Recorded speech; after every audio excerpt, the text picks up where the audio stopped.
Bonjour et bienvenue dans cette vidéo. On va voir comme application des sommes de variables aléatoires et de la loi des grands nombres l'exercice 3 des sujets 0 qui ont été fournis pour la session 2024.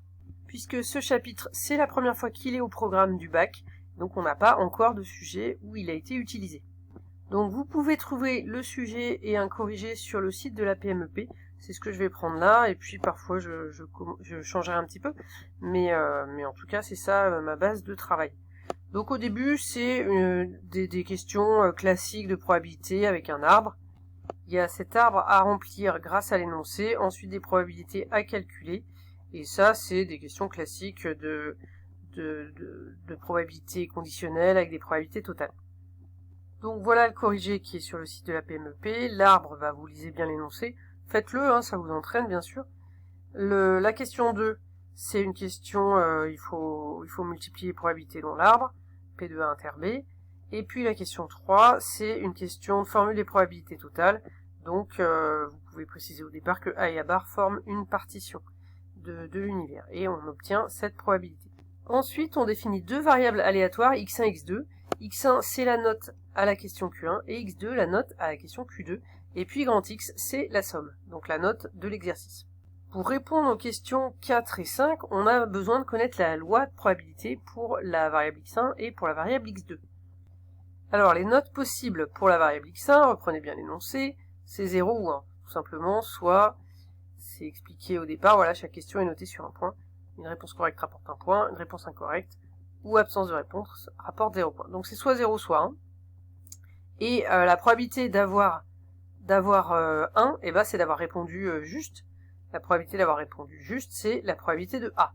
Donc on peut écrire la loi de x1 dans un petit tableau comme ça, les valeurs possibles, donc 0 et 1, et puis en dessous on écrit les probabilités pour chacun.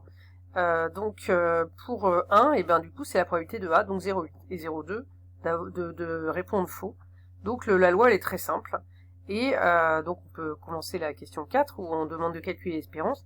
L'espérance, on fait la case du haut fois la case du bas plus la case du haut fois la case du bas. Donc ça fait x, la valeur prise fois la probabilité et plus et à chaque fois on fait ce calcul là. Là il y a que deux colonnes, deux valeurs possibles, donc c'est facile. 0 fois 0,2 plus 1 fois 0,8 et donc on obtient 0,8.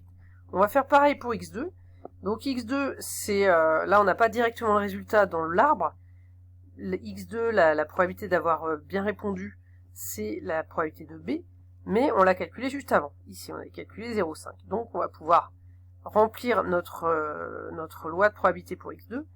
Donc pareil, la note possible c'est soit 0 soit 1. Donc la probabilité d'avoir 1, ça veut dire c'est la probabilité de B d'avoir bien répondu, c'est 0,5. Puisque c'est soit 0 soit 1, donc on en déduit, puisque la somme des probabilités fait 1, que la probabilité d'avoir faux, c'est aussi 0,5.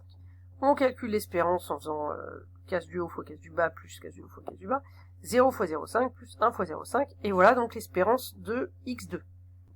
Ensuite, on demande également l'espérance de la variable grand X. Alors, je vous rappelle, dans le cours, on a vu que l'espérance d'une somme de deux variables, c'est tout simplement la somme des espérances. Donc on peut l'appliquer pour l'espérance de grand X, ça fait l'espérance de x1 plus l'espérance de x2. On ajoute les deux, 1,3. L'espérance, ça correspond à la moyenne. Ça veut dire que, en moyenne, avec cet arbre de probabilité, avec cet énoncé, un élève aura la note de 1,3 à cet exercice. Ensuite, on cherche la variance de x. Alors d'abord, on demande de déterminer P de x égale à 0, P de x égale 2. En déduire P de x égale 1. P de x égale à 0, ça veut dire que on a répondu faux aux deux questions. Donc, ça veut dire qu'on a A bar et B bar. C'est P de A bar inter B bar. Donc là, il suffit de faire le calcul grâce à l'arbre. On multiplie les probabilités. Je retourne sur le corrigé, donc c'est ce qui est écrit ici. Donc on multiplie les deux probabilités qui étaient dans l'arbre là, 0,2 fois 0,9. Et donc on obtient 0,18. Ensuite, P de x égale 2. Là, ça veut dire par contre qu'on a répondu juste aux deux questions. Donc, ça veut dire A et B. Donc c'est P de A inter B. Ça, on l'a déjà calculé. À la question 2, c'est ce qu'on avait calculé. Donc je suis remonté un petit peu dans le corrigé, on avait trouvé 0,48, donc c'est ce qu'on a ici, la P de x égale 2. Ensuite, puisque les valeurs possibles pour x c'est 0, 1, 2, puisque voilà, on a soit soit faux aux 2 questions, ça fait 0, soit bon juste aux 2, ça fait 2, et soit juste à une et faux à l'autre. Donc ça veut dire que P de x égale 1, on peut le calculer en faisant 1 moins les 2 autres probabilités. On peut aussi le calculer avec l'arbre, hein, parce que P de x égale 1, ça veut dire soit c'est 0,8 fois 0,4 plus 0,2 fois 0,1. On a une juste, une fausse ou une fausse, une juste. Mais bon, ça va plus vite en faisant 1 moins. Donc c'est ce qu'on fait ici. Et on obtient, je vais mettre, voilà, le résultat final. On obtient donc 0,34. Donc voilà la loi de probabilité pour grand X. On arrive maintenant à la question 5 petit b qui est de calculer la variance de grand X. Il y a plusieurs façons de le faire. Moi je choisis de faire avec la définition de la variance. La variance c'est la somme pour chaque valeur de la probabilité fois la valeur moins l'espérance au carré. Donc voilà ce que ça donne. Pour la première valeur, la probabilité c'est 0,18. Donc entre parenthèses, la valeur là c'est 0, moins l'espérance qu'on a calculé à la question 4, 1,3. Et ensuite 0,34 fois 1 moins 1,3, donc l'espérance, tout ça au carré bien sûr, plus 0,48 fois 2 moins 1,3 au carré, puisque la valeur c'est 2. L'espérance c'est toujours 1,3. Voilà, on fait ce calcul avec la calculatrice bien sûr. Enfin 0 moins 1,3 ça fait moins 1,3 au carré, ici ça fait 0,3 au carré, enfin moins 0,3 au carré, le moins 120, et ici 0,7 au carré. Voilà, on obtient 0,57. Ça tombe bien, c'est bien ce qui est annoncé dans l'énoncé. Maintenant, dernière question de cette partie, est-ce qu'on a V de grand X est égal à V de grand X1 plus V de grand X2? Donc pour savoir si V de grand X est égal à V de grand X1 plus V de grand X2, il faut que je calcule V de X1 et V de X2.